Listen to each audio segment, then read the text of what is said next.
¿no? también el 5 y el El 23. CD5 sobre todo, el Sí, CD5, el principalmente. CD23, el CD5 sobre todo. Bien, ¿y por qué no le das tratamiento? Eh, Porque la conducta es expectante, ya, observar y esperar. porque hasta ahora el paciente, por lo que en el caso no menciona que haya presentado alguna sintomatología. Claro, tú empiezas Solo está tratamiento en un paciente, ajá, asintomático, un paciente con LLC o en linfomas de bajo grado, eh, ya, bien, en pacientes con LLC y linfomas de bajo grado, que ya hemos conversado de eso, que se espera que el paciente tenga para tratar síntomas, en especial síntomas B, o citopenias que ameriten tratamiento, anemia severa, moderada, plaquetopenia moderada, severa, o alguna adenopatía que esté creciendo rápido y que ponga en peligro, por ejemplo, la vía aérea o que cause dolor. Bajo ese contexto tú empiezas tratamiento. Pero en este paciente que está sintomático y de casualidad se ha enterado que tiene DLC, solo se vigila. ¿Ok? Muy bien, chicos.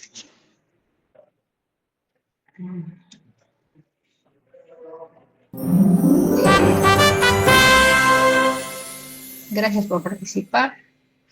Vamos a empezar con la actividad de hoy.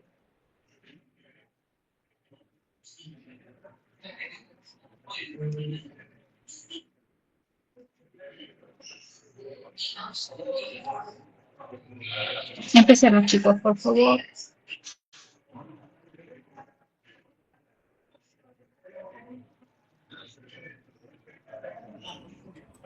¿Se puede observar, no, doctora? Sí se observa, ¿no? Ah, bueno. Sí, Eh, sí, sí, sí. ya. Buenas tardes, doctora y compañeros. El día de hoy, mi compañera Oshin Padilla Centeno, quien les habla, Alessandro Pichelin Laos, hablaremos acerca de la leucemia mieloide crónica y la policitemia vera. Para ello, hay que saber de que ambas enfermedades a pertenecer al grupo de las neoplasias mieloproliferativas crónicas. Y para ello, ¿qué son las neoplasias mieloproliferativas? Son trastornos clonales originados en una célula madre hematopoyética, caracterizados por la proliferación aumentada de una o más líneas celulares mieloides, ya sea granulocítica, eritroide o megacarocítica. En torno a la epidemiología de estas enfermedades, son poco frecuentes y suelen aparecer en adultos mayores, donde la edad típica es entre la quinta y la séptima década de vida. Algunos ejemplos de neoplasias mieloproliferativas tenemos, por ejemplo, la mielofibrosis primaria, que es una fibrosis de la médula ósea, tanto así que conforme va a ir avanzando en la enfermedad, la fibrosis va a ir ocupando espacio de la médula ósea y va a ir disminuyendo lo que es el tejido hematopoyético. Es por eso que en estadios avanzados de esa enfermedad encontramos una hematopoiesis extramedular. Luego encontramos a la policitemia vera, donde encontramos una médula ósea muy activa, tanto así que podemos encontrar una hiperplasia trilineal, o sea, los tres elementos formes de la sangre van a empezar a producirse en mayor cantidad, pero predominantemente los glóbulos rojos. También encontramos la trombocitemia esencial, donde va a haber una proliferación de megacarocitos. Y por último encontramos la leucemia mieloide crónica, donde hay una proliferación de leucocitos. Y lo característico es que vamos a encontrar células inmaduras debido a procesos que ya lo mencionaremos más adelante. Entonces, tenemos que saber que estas enfermedades pueden tener causa idiopática, y algunos que mencionan que también pueden ser producto de exposición a radiación ionizante, y también pueden deberse a mutaciones eh, genéticas como por ejemplo el JAK2, el MPL y también el CALR. Entonces, de esta manera introductoria, hoy hablaremos acerca de dos de las neoplasias mieloproliferativas más importantes, como por ejemplo son la leucemia mieloide crónica y la policitemia vera. Entonces, primero iniciemos con la leucemia mieloide crónica. Es un tipo de neoplasia mieloproliferativa que involucra células madre hematopoyéticas y que provoca una sobreexpresión de células del linaje mieloide, especialmente granulocitos. En torno a la epidemiología, se menciona que esta enfermedad tiene una incidencia anual de 1 a 2 casos por cada 100.000 habitantes. El pico de diagnóstico, bueno, aparece entre la quinta y la sexta década de vida y afecta más que todo a los hombres. Ahora, del 100% de leucemias que pueden presentar un adulto, El 15% viene a estar representado por la leucemia mieloide crónica. ¿Ok? Ahora, en torno a la etiología, en la mayoría de los casos es de causa idiopática, pero también puede ser producto de exposición a radiación ionizante o exposición a hidrocarburos aromáticos como el benceno. Pero sea cual sea la causa, lo que va a pasar es que va a haber un rompimiento en el material genético de la célula madre hematopoyética, y para ello la célula va a tratar de reparar esto, y al llevar a cabo este proceso se va a dar una traslocación recíproca que va a ocurrir entre el cromosoma 9 y el cromosoma 22, donde parte el cromosoma 9, principalmente en su brazo largo, en la región Q34, justo a nivel del gen ABL1, se va a romper, y a nivel del cromosoma 22, en su brazo largo, en la región Q11, justo en el gen BCR, también se va a romper y se va a dar como un intercambio de segmentos, de tal manera que se va a originar dos cromosomas derivados. Tenemos un cromosoma 22, que ahora es llamado como cromosoma Filadelfia, el cual va a poseer un gen quimérico, un gen de fusión que es el BCR-ABL1, el cual es capaz de producir una de las proteínas más importantes en la fisiopatología de esta enfermedad. Y bueno, tenemos que saber de que la presencia del cromosoma Filadelfia en los pacientes con leucemia mieloide crónica están presentes en más del 95% de los casos. Entonces, ya teniendo al cromosoma Filadelfia con su gen de fusión, nos va a permitir dar origen a una proteína, que es una tirosina quinasa muy activa.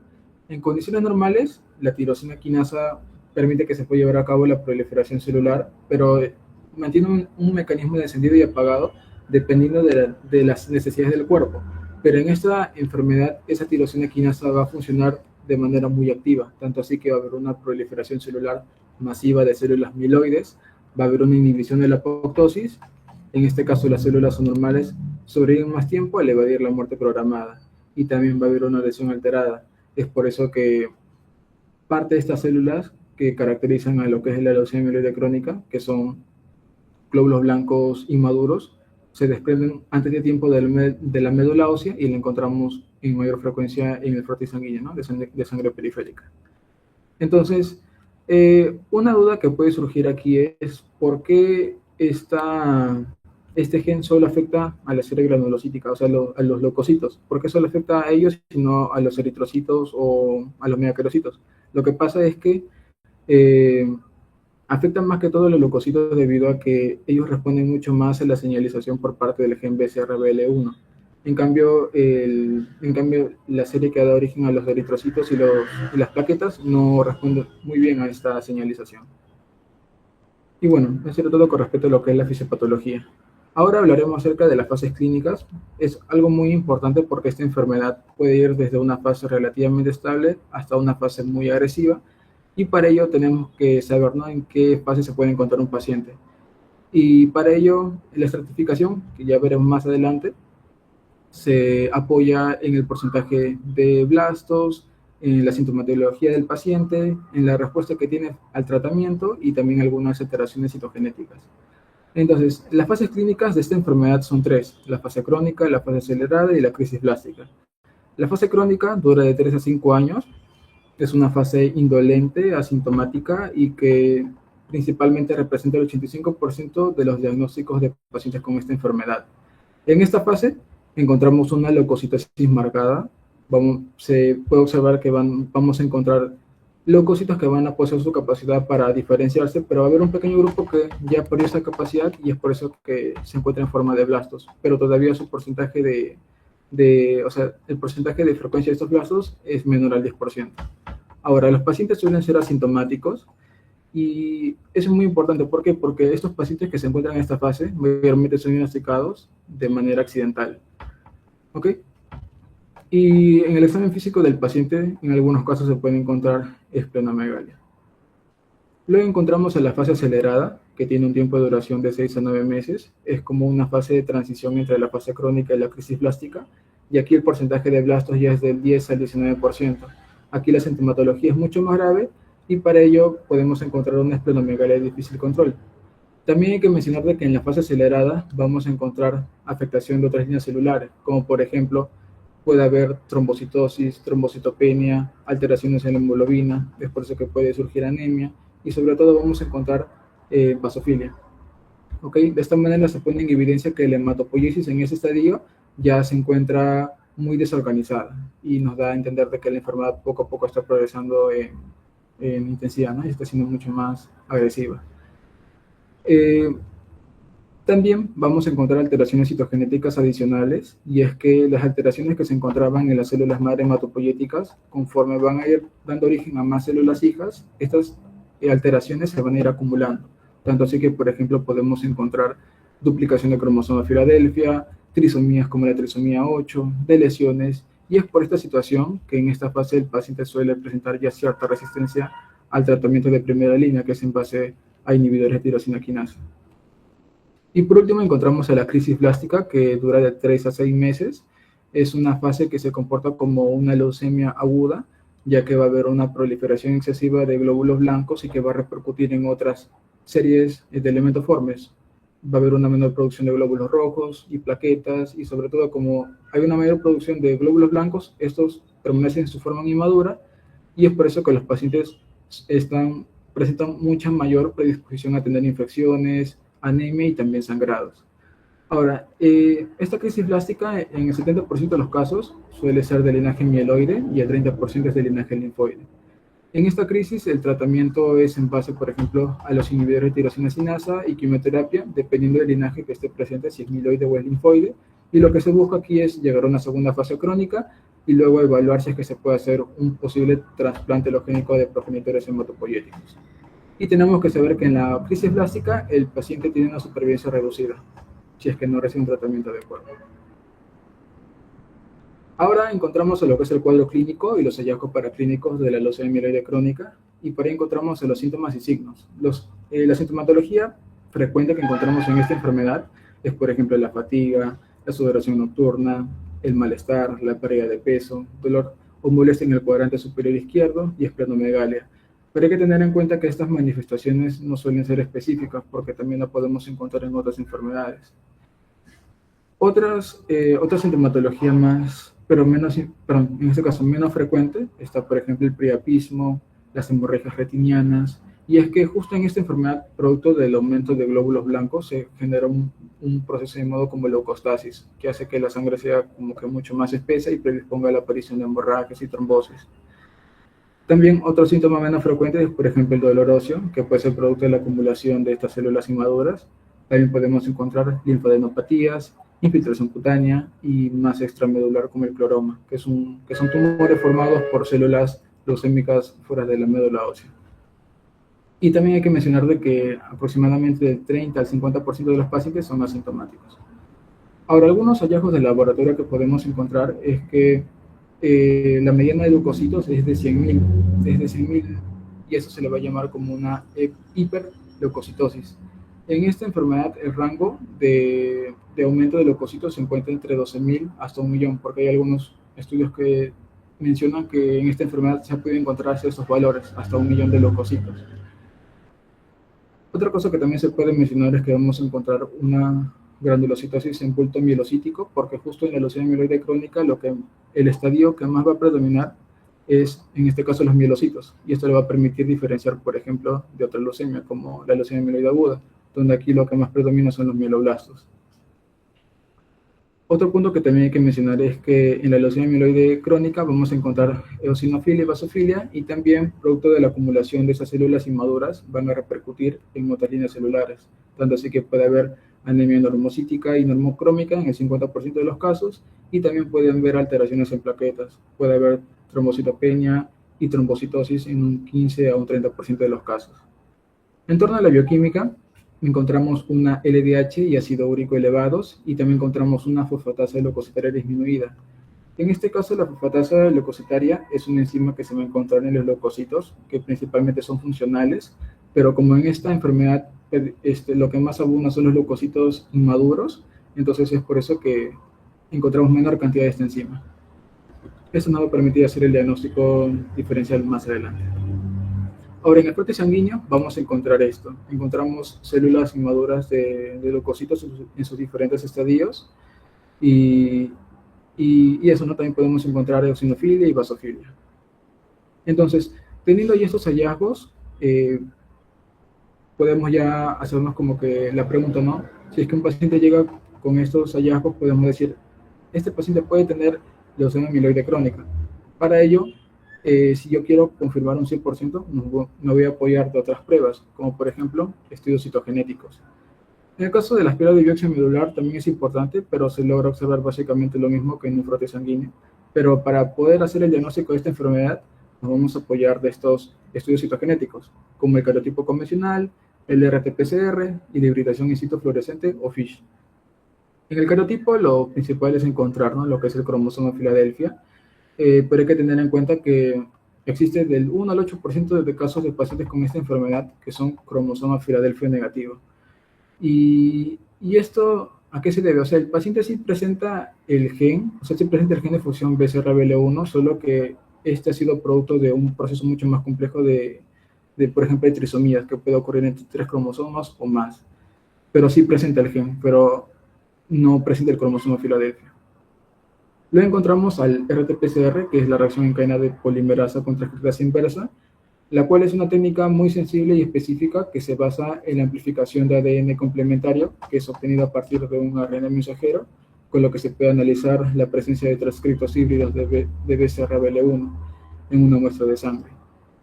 Luego encontramos a la hibridación in situ fluorescente FISH, que más que todo consiste en la unión de sondas específicas de los genes BCR y ABL1 marcados con una molécula fluorescente, y va a ser muy útil porque nos va a permitir diagnosticar la fusión de BCR y ABL1. Estas dos últimas pruebas son como que las más importantes para hacer el diagnóstico del leucemia mieloide crónica. Entonces, ya teniendo el diagnóstico, o sea, ya sabemos que el paciente tiene leucemia mieloide crónica, ahora tendríamos que estratificarlo, ¿no? Saber en qué fase se encuentra, en fase crónica, acelerada o crisis blástica. En la fase crónica, como se había mencionado, encontramos una leucocitosis, pero con un porcentaje de blastos menor al 10%, y el paciente suele ser asintomático. Y en cambio, en la fase acelerada encontramos lo siguiente, ¿no? Hay un porcentaje de blastos que es del 10 al 19%, podemos encontrar basófilos en sangre periférica, que es lo común en esta fase, que es mayor al 20%.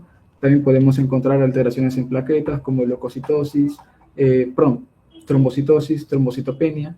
También podemos encontrar anomalías cromosómicas adicionales que aparecen durante el tratamiento. También reencuentro de leucocitos y también de vaso que van en aumento y que no son controlados con tratamiento.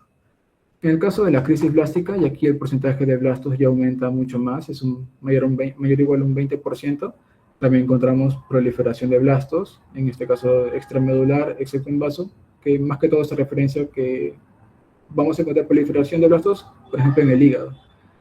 Y también encontramos focos grandes de blastos que pueden estar en médula ósea o vaso. Entonces, de esta manera vamos a saber, ¿no?, en qué fase se puede encontrar el paciente. Ahora, los diagnósticos diferenciales, y así de manera de resumen, ¿cómo podemos diferenciar a la leucemia mieloide crónica de las otras neoplasias mieloproliferativas? Lo principal es que, por ejemplo, vamos a encontrar un aumento excesivo de glóbulos blancos. Lo que también lo va a diferenciar de los otros tres es que va a ser cromosoma Filadelfia positivo. Vamos a encontrar transcriptos del gen BCR-ABL1 positivo, a comparación del resto que no lo tiene. Y mencionar, ¿no?, de que de las 4 neoplasias mieloproliferativas, la leucemia mieloide crónica va a ser negativo para la presencia de la mutación del JAK2. Ahora, luego encontramos otro diagnóstico diferencial, que es entre la leucemia mieloide crónica y la reacción leucemioide, donde la reacción leucemioide viene a ser una reacción, bueno, una leucocitosis reactiva que generalmente es producida, por ejemplo, en una infección grave, inflamación intensa, necrosis tisular u otras enfermedades subyacentes, donde en este caso encontramos también un aumento de leucocitos y también puede haber una desviación hacia la izquierda, pero no se trata de una proliferación neoplásica. En este caso, en la reacción leucemioide vamos a encontrar un aumento de neutrófilos, que en este caso va a ser mayor a 50.000. Este viene a ser su definición. En cambio, en el caso de la leucemia mieloide crónica, encontramos que es una neoplasia mieloproliferativa y va a ser positivo para la presencia de este gen, que es el BCR-ABL1. En torno a la morfología de los neutrófilos, en el caso de la reacción leucemioide podemos encontrar granulación tóxica, encontramos a los cuerpos de Dolly y vacuolas citoplasmáticas, y en el caso de la leucemia mieloide crónica podemos encontrar a la anomalía de Pseudo-Pelger-Webb, que claro, esto como tal no va a ser del todo específico para la leucemia mieloide crónica porque también se puede encontrar presente en otros trastornos mieloides, pero se va a diferenciar de la leucemia mieloide, pero se va a diferenciar de la reacción leucemioide porque en este caso la morfología del neutrófilo es el siguiente, o sea, va a presentar núcleos hiposegmentados y como se ha mencionado, puede presentarse en otras enfermedades, ¿no? Como un síndrome mielodisplásico. En torno a la fosfatasa leucocitaria, en el caso de la reacción leucemioide sí se encuentra aumentada a comparación de la LMC que está disminuida, porque en esta enfermedad sí vamos a encontrar leucocitos que sí son activos, entonces la enzima sí se va a encontrar elevada. Otro punto que hay que considerar, y es importante, y es que en la reacción leucemioide la cantidad de basófilos y eosinófilos va a ser normal, en cambio en la LMC se va a encontrar elevado, ¿no? Como ya se ha mencionado antes. Ahora, en torno al tratamiento, y principalmente en el Perú, el objetivo principal es lograr el control molecular y citogenético de la enfermedad, prevenir la progresión a fases avanzadas y mantener la calidad de vida del paciente, y para ello esto se va a lograr por medio de terapias dirigidas que inhiben a la tirosina quinasa, producido por el gen BCR-ABL1, que es característico de esta enfermedad. Pero antes de mencionar este tratamiento, hay algunas bibliografías que mencionan que como tratamiento de soporte para este paciente se utiliza la hidroxiuria, sobre todo cuando hay pacientes que tienen una hiperleucocitosis de 100.000, y esto es muy importante, ¿por qué? Porque la hidroxiuria va a permitir, o sea, es un fármaco citorreductor que reduce la acción, perdón, en este caso reduce la cantidad de células, ya que interfiere en la replicación del ADN, y esto ayuda a controlar la proliferación de células. Y bueno, ahora hablando acerca de esto, del fármaco de primera línea para esta enfermedad, encontramos a los inhibidores de tirosina quinasa, los cuales son fármacos que van a bloquear competitivamente al sitio de unión del ATP de la proteína BCR-ABL1, y de esta manera van a inhibir su actividad fosforiladora y van a detener las vías de señalización que son responsables de la proliferación de células leucémicas. Ahora, los fármacos que pertenecen a este grupo ya se mencionan 3 generaciones, aunque en la actualidad ya existe una 4ª generación. Pero bueno, en el caso del Perú aún no llega el fármaco de 4ª generación, que ahora lo mencionaré. Pero en la primera generación encontramos al imatinib. En la segunda generación está el dasatinib, nilotinib, bosutinib, y en tercera generación está el ponatinib. El fármaco de 4ª generación que recién apareció en el 2021 es el asciminib, y es un fármaco que se suele utilizar cuando hay una múltiple resistencia a otros inhibidores de tirosina quinasa. ¿Okay? Entonces, ahora, ¿cuál va a ser el tratamiento para esta enfermedad? Y para ello va a depender, ¿no?, del estadio en el cual se encuentra, o sea, la fase. Si, por ejemplo, hacemos referencia a una leucemia mieloide crónica de fase crónica, lo primero que hay que tener en cuenta es que el tratamiento no es único para todos. Tiene que individualizarse de acuerdo al riesgo que presenta el paciente y también a los factores que presenta. Para ello se tiene que evaluar, por ejemplo, la edad, las comorbilidades, el perfil de toxicidad para los inhibidores de tirosina quinasa, interacciones de drogas y preferencia del paciente. Dependiendo de estos factores y el factor de riesgo que tenga el paciente, si por ejemplo el paciente es de bajo riesgo, lo que se debe utilizar es inhibidores de tirosina quinasa de primera generación, como el imatinib, con una dosis de 400 miligramos por día. O también se puede utilizar fármacos de segunda generación, como el dasatinib, 100 miligramos por día. Pero en esta fase lo principal es utilizar el imatinib, de acuerdo a lo que ya se encontró, a su eficacia y su seguridad. Por otra parte, cuando encontramos a pacientes de riesgo intermedio o alto, aquí lo que se debe utilizar son inhibidores de tirosina quinasa de segunda generación, como el dasatinib, en 100 miligramos, o si no, también se puede utilizar el imatinib, pero como son pacientes de riesgos elevados, lo que se busca es utilizar un tratamiento por un fármaco mucho más potente, ¿no? Y en este caso se hace uso del dasatinib. Entonces, a manera de resumen, el tratamiento para leucemia mieloide crónica y de fase crónica, el tratamiento no es único, se tiene que individualizar de acuerdo al riesgo del paciente. Si el paciente está en bajo riesgo, se utiliza imatinib, y si es de riesgo intermedio o alto, se utiliza el dasatinib. Luego, cuando hablamos acerca del tratamiento de leucemia mieloide crónica, y ya sea de fase acelerada o blástica, primero hay que tener en cuenta que este tratamiento de la leucemia mieloide crónica en fases avanzadas es en base a ciertas consideraciones, ¿no? Donde, por ejemplo, si hay progresión a fase avanzada mientras está en terapia por inhibidor de tirosina quinasa, También cuando la evaluación para el trasplante halogénico está indicado o cuando la selección de estos inhibidores se basa sobre todo en terapia previa y o perfil de mutación del BCR-ABL1. Entonces, ¿cuál va a ser el tratamiento para los pacientes de fase acelerada? En este caso, el tratamiento inicia, ya sea por medio de un ensayo clínico o se puede utilizar inhibidores de tirosina quinasa de segunda generación como el asatinib o inhibidores de tirosina quinasa de tercera generación como el ponatinib.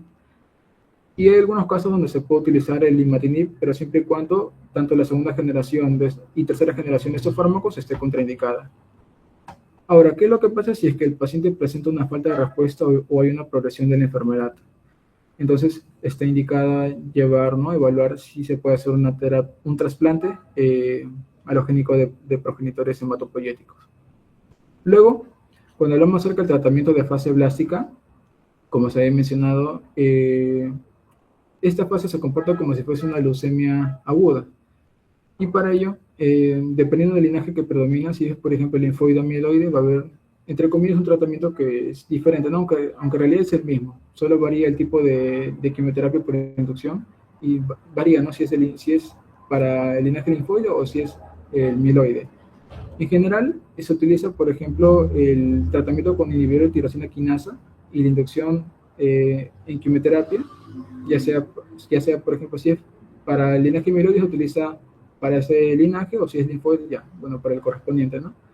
Pero van a haber algunos pacientes que, por ejemplo, no van a poder soportar o porque son pacientes que están muy debilitados y no van a soportar la quimioterapia, se puede utilizar la combinación de inhibidor de tirosina quinasa y esteroides.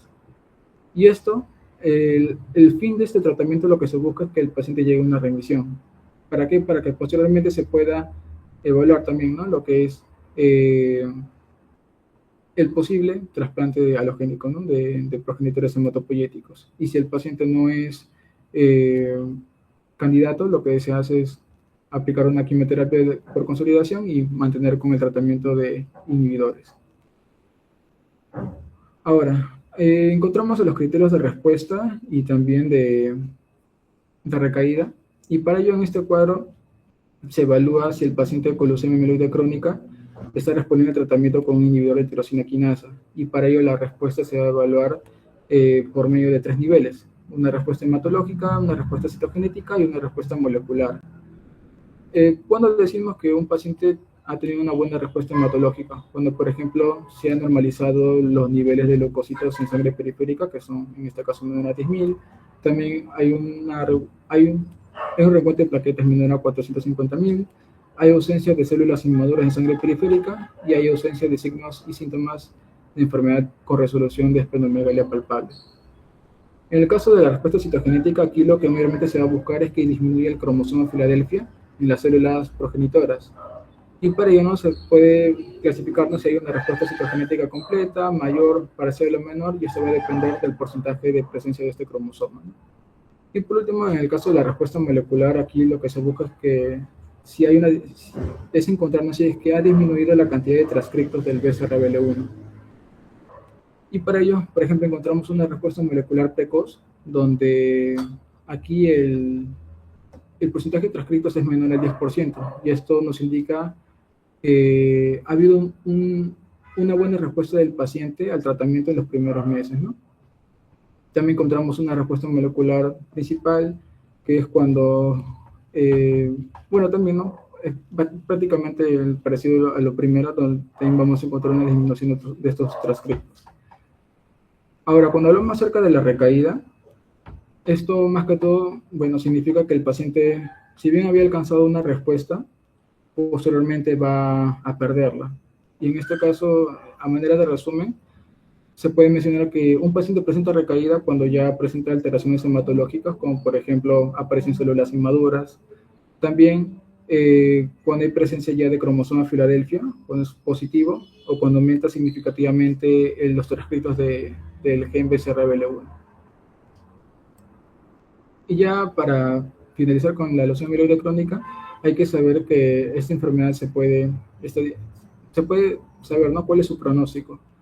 Y para ello encontramos múltiples scores como SOCAL, HASFOR, EUTOS o el LTS.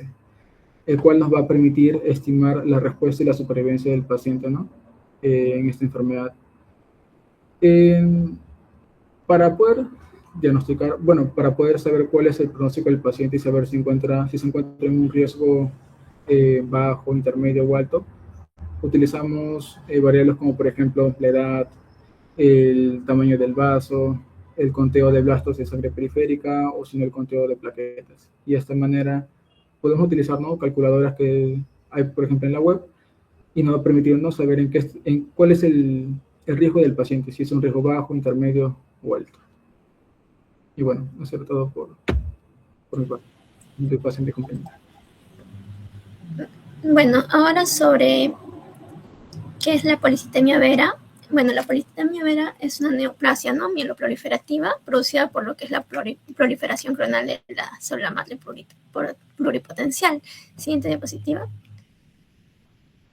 En cuanto a lo que es la etiología, la causa exacta de la policitemia vera es desconocida, ¿no?, aunque se han propuesto factores asociados, como es la predisposición genética, lo que es la exposición a radiaciones ionizantes y algunos tóxicos ambientales, ¿no? Sin embargo, lo más importante aquí en esta enfermedad es la alteración molecular adquirida, que es principalmente la mutación del gen JAK2, que voy a explicar más adelante. Siguiente diapositiva. En lo que es la epidemiología, la policitemia vera va a ser una enfermedad, ¿no?, poco frecuente. Su incidencia es aproximadamente 3 a 6 casos por cada 100.000 habitantes al año. Suele aparecer alrededor de la sexta década de vida, aproximadamente a los 60 años, aunque también puede presentarse en pacientes jóvenes. En cuanto al sexo, según la revista que utilicé, no hay una predominancia, ¿no?, clara entre hombres y mujeres, pero otras literaturas observan que hay está ligeramente inclinada hacia lo que son los varones, ¿no? Por eso, ante un hematocrito elevado persistente, debe sospecharse tanto en varones como en mujeres. Siguiente diapositiva. Bueno, en la patogenia, la policitemia vera inicia, ¿no?, en una célula madre hematopoyética pluripotencial que adquiere lo que es una mutación y esa célula alterada se va a multiplicar y va a formar lo que es un clon anormal, ¿no? Y cuando esta célula madre puede, esta célula madre puede originar diferentes líneas celulares y sanguíneas, no solo aumenta, ¿no?, lo que es la serie eritroide, sino también la serie mieloide, lo que son la megacoriocítica, y por eso lo que es el paciente puede tener lo que es el aumento de eritrocitos, leucocitos y lo que son las plaquetas, ¿no? Y la consecuencia principal es el aumento de los glóbulos rojos, que eleva lo que es el hematocrito y vuelve a la sangre más viscosa, ¿no? Y esa hiperviscosidad explica mucho de los síntomas y también lo que es el riesgo a trombosis, que voy a explicar más adelante. Siguiente diapositiva.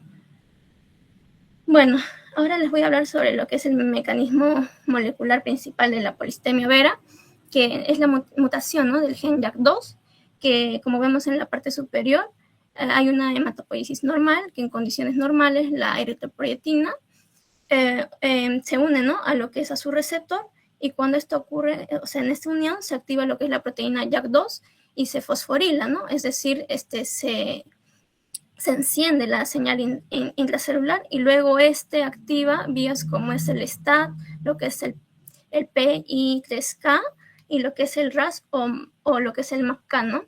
Que llevan lo que es hacen que la señal se lleve hacia el núcleo para estimular, ¿no?, lo que es la producción de las células sanguíneas. Pero en lo que es la policitemia vera ocurre algo diferente, ¿no? Como se ve en el esquema del lado derecho, la mutación del JAK2 en lo que es el B617F, que está ubicado en el axón 14 del gen JAK2. Esta mutación hace que la proteína JAK2 tenga lo que es una actividad tirosina sinasa, ¿no?, constitutiva. O sea, lo que va a hacer aquí es que la proteína queda activada, ¿no?, de forma permanente, aunque no haya lo que es la eritropoyetina. Entonces, en otras palabras diré, en condiciones fisiológicas, lo que es el JAK2 permanece desfosforilada, ¿no? Y cuando no hay el ligando, ocurre esta mutación y permanece fosforilada aunque tenga esta ausencia, ¿no? Y esto explica por qué la médula ósea produce células sanguíneas de manera autónoma, ¿no?, sobre todo lo que son los glóbulos rojos. Y esta mutación se encuentra también aproximadamente en el 95% de los pacientes con lo que es policistemia vera, y también puede aparecer, ¿no?, en las neoplasias mieloproliferativas, como es la trombocitopenia esencial, lo que es la mielofibrosis primaria, y aunque en menor frecuencia, ¿no?, en un porcentaje del 50%. Además, también hay un pequeño porcentaje de pacientes con lo que es policitemia vera que pueden encontrarse, ¿no?, mutaciones en lo que es el axón 12 del gen JAK2 y que tienen un efecto parecido, pero mantienen, ¿no?, lo que es la actividad de la señal proliferativa celular. Siguiente diapositiva. Ahora, sobre las manifestaciones clínicas, algo importante es que la enfermedad suele iniciar, ¿no?, de forma lenta e insidiosa, y el paciente puede pasar mucho tiempo con lo que son síntomas leves o inespecíficos, ¿no?, antes de lo que es el diagnóstico. En lo que son las manifestaciones van a aparecer lo que es principalmente 4 mecanismos, ¿no?, lo que es el aumento de la masa eritrocitaria, lo que es la hiperviscosidad sanguínea, la hipervolemia y lo que es la alteración vascular, ¿no? Como vemos en la imagen, primero tenemos lo que es el síndrome de la hiperviscosidad, que esto ocurre, ¿no?, porque al aumentar demasiado lo que son los glóbulos rojos, la sangre se vuelve más espesa y le cuesta, ¿no?, lo que es circular, sobre todo en lo que son los vasos pequeños. Por eso aparecen síntomas neurológicos y lo que son sensoriales, ¿no?, como es la cefalea, la sensación de plenitud en la cabeza, lo que son los mareos, la visión borrosa, lo que son los acúfenos, lo que es el vértigo y lo que es la parestesia, ¿no? O sea, el cerebro, lo que es la retina, el oído interno y lo que son los nervios pueden afectarse, ¿no?, porque la microcirculación no fluye adecuadamente. En la segunda imagen vemos lo que es la hipervolemia y la hiperviscosidad, que al haber lo que es una mayor masa sanguínea, como sabemos, y la sangre está más densa, aumenta lo que es la carga circulatoria, ¿no? Y esto puede producir lo que es la disnea de esfuerzo, la ortopnea, lo que es el cansancio, y por eso en algunos pacientes, ¿no?, refieren que estos se agitan más rápido o sienten lo que son, o se sienten fatigados, ¿no? Y aunque no tengan lo que es una enfermedad pulmonar de base. En la siguiente manifestación vemos lo que son manifestaciones por el metabolismo acelerado, ¿no? Como va a haber una producción aumentada de lo que son las células sanguíneas, también va a haber un mayor recambio celular, ¿no? Y esto puede causar lo que es la sudoración profunda, la pérdida de peso, lo que es el aumento de ácido úrico, y cuando el ácido úrico se eleva, pues lo que es desencadenar, ¿no?, lo que son los ataques de gota, como podemos ver en las imágenes, ¿no?, con las articulaciones inflamadas. Siguiente diapositiva. Ahora, continuando con lo que son las otras manifestaciones clínicas, tenemos lo que es el prurito acuogénico, que es un dato, ¿no?, muy característico de la enfermedad, porque se trata de lo que es una picación, ¿no?, intensa, que aparece o empeora cuando el paciente está en contacto con el agua, sobre todo cuando este es agua caliente. Y esto va a ocurrir, ¿no?, porque en la policistemia vera hay lo que es un aumento de basófilos y mayor liberación de lo que es la histamina, que como sabemos es una sustancia, ¿no?, que participa en lo que son las reacciones inflamatorias y lo que es la picazón, ¿no? Por eso que el paciente refiere este prurito intenso, incluso sin lesiones evidentes en lo que es su piel, ¿no? Además, como podemos ver en la imagen, pueden aparecer, ¿no?, síntomas digestivos, como son molestias gástricas, lo que son la úlcera péptica, y que están relacionados, ¿no?, también a lo que es el aumento de la histamina. Ahora, al lado, ya en la siguiente imagen, podemos ver, ¿no?, lo que son las complicaciones trombóticas, que van a ser, ¿no?, manifestaciones más importantes por su gravedad, que aproximadamente un 30% de estos pacientes pueden presentar, ¿no?, lo que son episodios trombóticos. Y esto se produce porque la sangre está más viscosa, como ya comenté, por el aumento de glóbulos rojos, y también puede haber lo que es un aumento o alteración funcional de lo que son las plaquetas, ¿no? Y todo esto va a favorecer a la formación de lo que son los coágulos y favorecer lo que es la trombosis, ¿no? Estas pueden ser arteriales, como el infarto de miocardio o infarto cerebral, o también venosas, ¿no?, como lo que son la trombosis venosa profunda. Y también en lo que es la policistemia vera pueden aparecer trombosis en sitios pocos comunes, ¿no?, como es una trombosis mesentérica, portal, esplénica o del síndrome de Budd-Chiari, ¿no?, que afecta a venas hepáticas. Siguiente diapositiva. Ahora sobre la eritromegalia, este se presenta con dolor intenso, lo que es sensación de quemazón, enrojecimiento en las manos, en los pies, como podemos ver en la imagen, y esto se debe, ¿no?, a lo que son las alteraciones de microcirculación que ya expliqué antes, ¿no?, específicamente en lo que son por oclusión de estos pequeños vasos. Y este es más frecuente, ¿no?, cuando hay una trombocitosis. Por otro lado, también pueden aparecer sangrados, aunque digamos las plaquetas van a estar elevadas, pueden funcionar mal, ¿no? Por eso el paciente puede tener lo que es la epíctasis, lo que es la gingivorragia y lo que es la hemorragia digestiva. Siguiente diapositiva.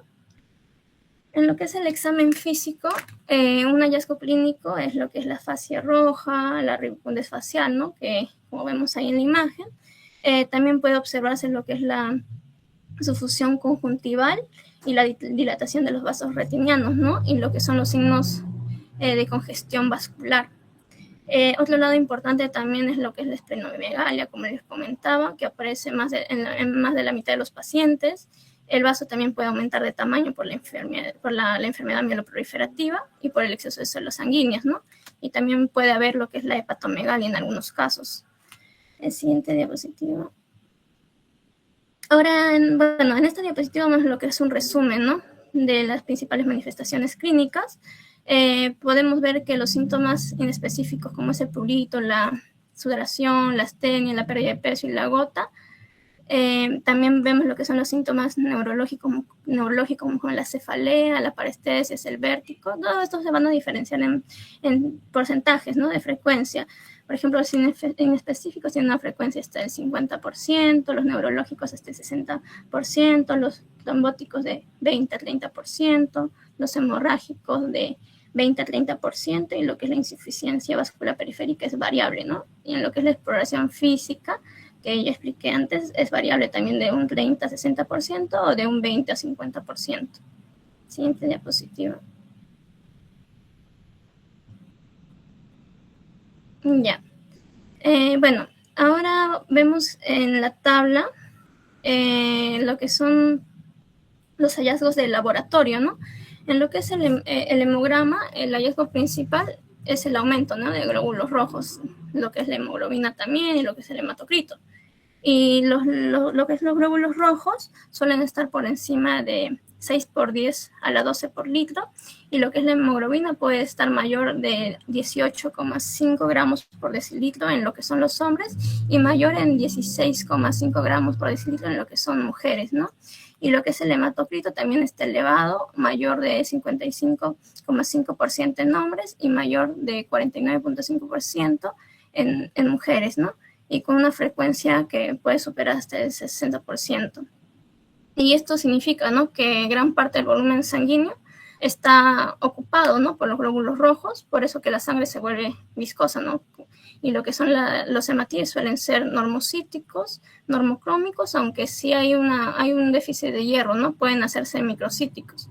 Y también lo que son los reticulocitos generalmente son normales, pero pueden aumentar, ¿no?, si existe lo que es el sangrado. Siguiente diapositiva. Ahora, además también de los glóbulos rojos, también pueden aumentar, ¿no?, lo que son los leucocitos y las que son las plaquetas. Los leucocitos suelen estar moderadamente elevados, entre 11 a 20.000 por microlitro, principalmente, ¿no?, por el aumento de lo que son los neutrófilos, y también pueden elevarse lo que son los basófilos y los eosinófilos.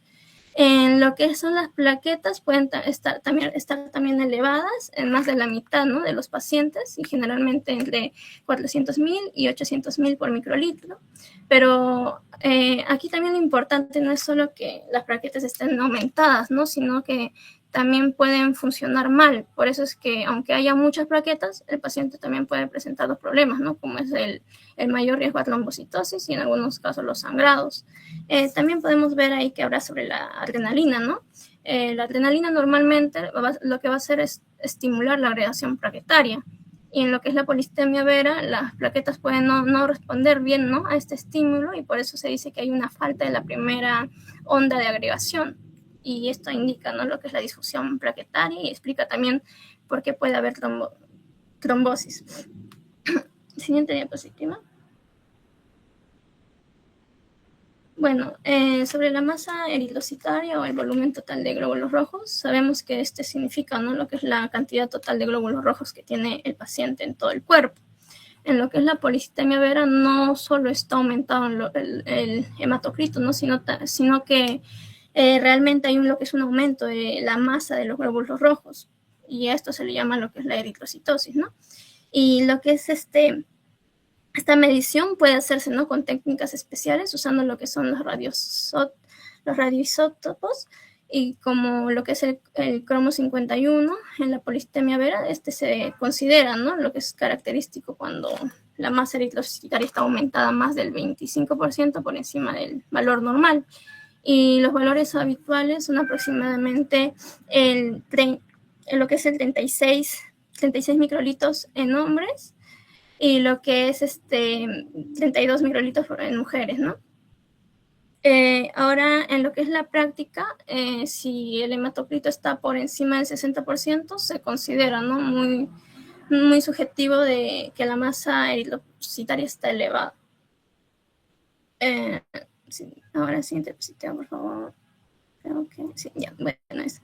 En lo que es la médula ósea, lo característico es la hipercelularidad, ¿no? Y como se observa en lo que son las imágenes, hay un aumento de 3 líneas hematopoyéticas, y ya se le llama panmielosis. Y tenemos el aumento de la línea eritroide, la línea mieloide y lo que es la línea megacoriocítica. Y lo que es el aumento suele ser más evidente en lo que son los precursores eritroides y los megacoriocíticos, ¿no? Y estos megacoriocíticos pueden tener lo que son los núcleos hiperlobulados, lo que es formar acúmulos y ubicarse cerca de lo que son las clavículas óseas. Otros hallazgos es que al inicio los blastos no suelen estar aumentados, y lo que es la reticulopatía puede ser normal. Por eso, si la enfermedad progresa, puede aumentar lo que es la fibrosis medular y también evolucionar a mielofibrosis secundaria, ¿no? Siguiente diapositiva. Ahora sobre el diagnóstico, ¿no? En los criterios diagnósticos de la policitemia vera, según lo que es la Organización Mundial de Salud en el 2022, para confirmar el diagnóstico se necesita cumplir 3 criterios mayores, o también 2 criterios mayores más un criterio menor, ¿no? Y los criterios mayores son, primero, la hemoglobina o el hematocrito elevado. Segundo, lo que es la biopsia de médula ósea, con lo que es proliferación de 3 líneas celulares. Y el tercero es lo que es la presencia de mutación JAK2, ya sea en lo que es el axón 12 o en lo que es el B617F, ¿no? Y el criterio menor es tener lo que es la eritropoyetina sérica baja, y esto ocurre, ¿no?, porque lo que es la médula ósea ya está produciendo glóbulos rojos de forma autónoma, entonces el cuerpo disminuye lo que es la eritropoyetina, ¿no? Y una excepción importante es que la biopsia medular puede no ser necesaria, ¿no?, si el paciente tiene valores muy elevados. En hombres, la hemoglobina mayor de 18.5 gramos por decilitro y el hematocrito mayor de 55.5%, ¿no? En mujeres. La hemoglobina también mayor al 16.5 gramos por decilitro y lo que es hematocrito mayor de 49.5%, ¿no? Pero además debe tener lo que es la mutación JAK positiva y lo que es la eritropoyetina baja. Siguiente diapositiva. Bueno, ahora sobre lo que es el diagnóstico diferencial de lo que es la policitemia vera, es importante, ¿no?, porque no todo paciente con lo que es hemoglobina o hematocrito elevado tiene policitemia vera, ¿no?, sino primero se evalúa al paciente si cumple los criterios de policitemia vera, que es la hemoglobina o hematocrito elevado, la mutación del JAK2 positiva, la eritropoyetina baja y lo que es la médula ósea con proliferación trilineal, ¿no? Y si cumple estos 3 criterios, se orienta a lo que es la policitemia vera. Pero si no cumple estos criterios, debemos buscar otras causas de poliglobulia, ¿no? Diré poliglobulia. Y la primera es lo que es la poliglobulia secundaria, que aquí el aumento de los glóbulos rojos ocurre porque hay lo que es una hipoxia o exceso de lo que es la eritropoyetina, y puede verse, ¿no?, lo que es en lo que es bronquitis crónica, cardiopatías congénitas o lo que son tumores productores de eritropoyetina, a diferencia de la policitemia vera, que generalmente no hay leucocitos, ¿no?, ni plaquetas elevadas, y no puede haber lo que es la esplenomegalia. Otra posibilidad también es que la saturación de oxígeno sea normal. En ese caso se deben descartar, ¿no?, lo que son las hemoglobinopatías, antecedentes familiares, tumores renales o quistes renales. También está lo que es la policitemia relativa, que en este caso hay un aumento, ¿no?, real de glóbulos rojos, pero si no va a haber una disminución del volumen plasmático, y por eso el hematocrito parece elevado, ¿no? Y es la más frecuente, esta va a ser frecuente, ¿no?, en lo que son personas obesas, fumadores, hipertensas leves o con ansiedad, ¿no? Y finalmente lo que es el tabaquismo, que también puede producir lo que es la poliglobulia, porque lo que es el monóxido de carbono va a formar lo que es la carboxihemoglobina, que disminuye, ¿no?, lo que es la liberación de oxígeno, y también estimula lo que es el aumento de glóbulos rojos, ¿no? Y al dejar de fumar suele mejorar. Siguiente diapositiva. Ahora, sobre el tratamiento, lo que son los pacientes de alto riesgo. Bueno, primero se clasifica, ¿no?, según el riesgo se va a clasificar según la edad. Si tiene más de 60 años o antecedentes de trombosis, se considera de alto riesgo.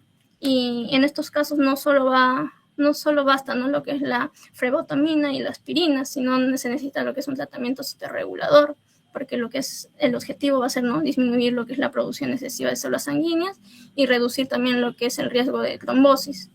Aquí el fármaco de primera línea es lo que es la hidroxiuria, que es aproximadamente de 15 a 20 miligramos por kilogramos al día, y esto ayuda, ¿no?, a controlar lo que es el hematocrito, los leucocitos, las plaquetas, y sus efectos adversos de pueden ser lo que es la neurotropenia, lo que es la anemia macrocítica, las úlceras orales, o también en piernas, y lo que son las lesiones cutáneas, ¿no? Y si el paciente no tolera lo que es la hidroxiuria o no responde, se puede usar otras opciones como es el ruxolitinib o lo que es el inhibidor JAK1 o JAK2, ¿no? Y esto ayuda, ¿no?, a disminuir lo que es el hematocrito, la esplenomegalia, y lo que son y también a mejorar los síntomas.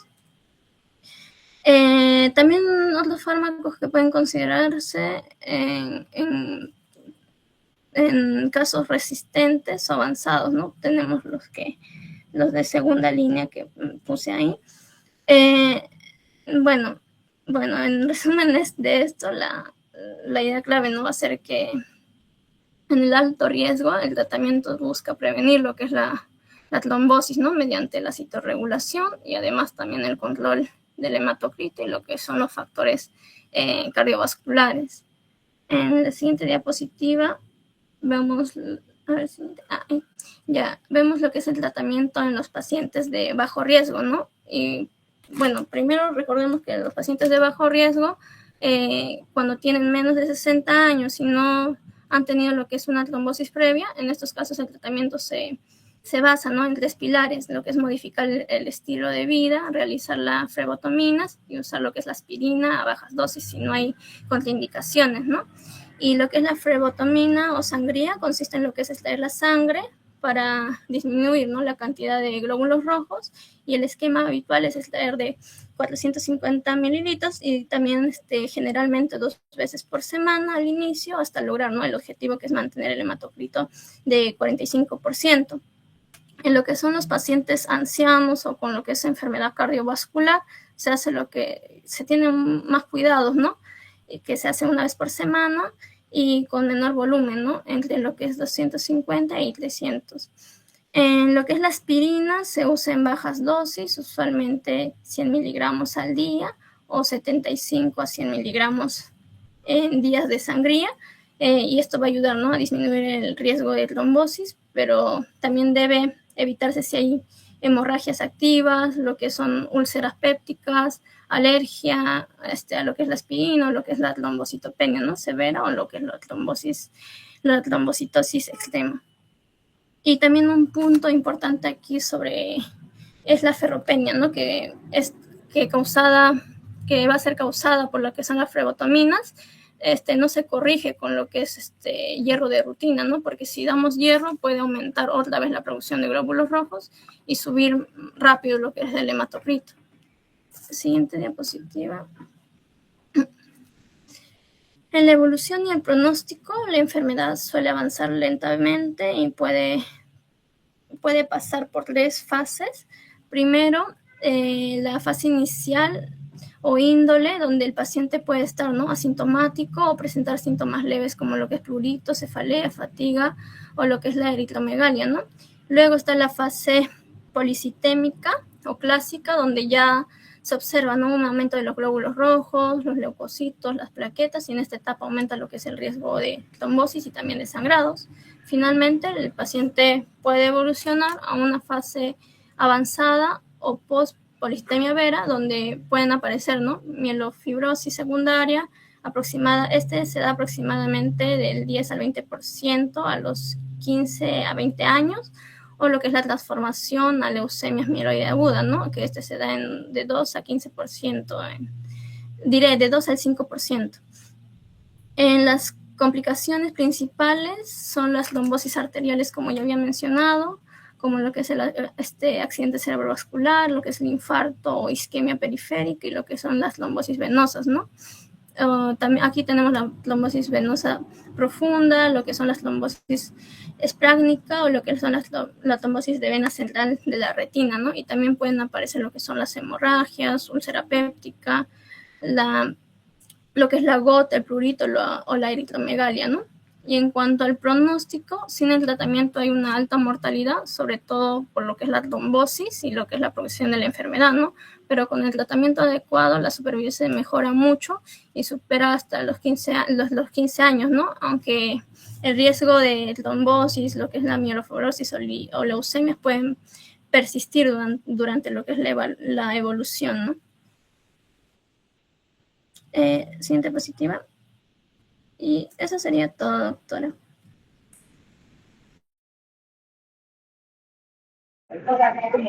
Ya, muy bien, chicos. Ha estado muy clara la exposición de ambos, muy bien explicada también. En realidad no hay mucho que las diapositivas están bien. Solamente hay unas cuantas dudas respecto, por ejemplo, a la dosis de la hidroxicarbamida en policitemia vera, ¿cuánto es?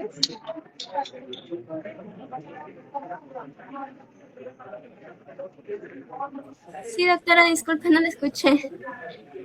La dosis de la hidroxicarbamida, cuando tiene alto riesgo.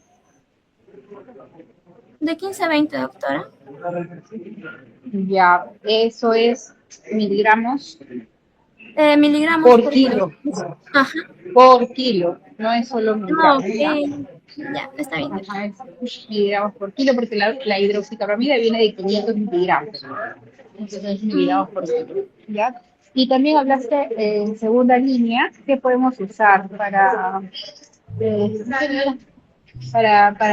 policitemia vera? En este caso sería lo que es bueno, depende, ¿no? Si el paciente no responde o no tolera lo que es podemos usar lo que es el inhibidor de JAK1 o JAK2, ¿no? Ya, esto es importante saber que el que está aprobado es el grupo de lipimid. Ya, el otro, el Vilvestat, que está puesto en diapositiva, está todavía en ensayos clínicos. Por la FDA ahorita solo está aprobado el ruxolitinib, no se vayan a confundir, al menos aún en los momentos está en ensayos clínicos. ¿Ya? Bueno, por lo demás, está bien la exposición. La próxima clase empezamos con alguna actividad para reforzar algunos puntos y continuamos con la próxima exposición. Ya, chicos, cuídense. Hasta luego. Gracias, doctora.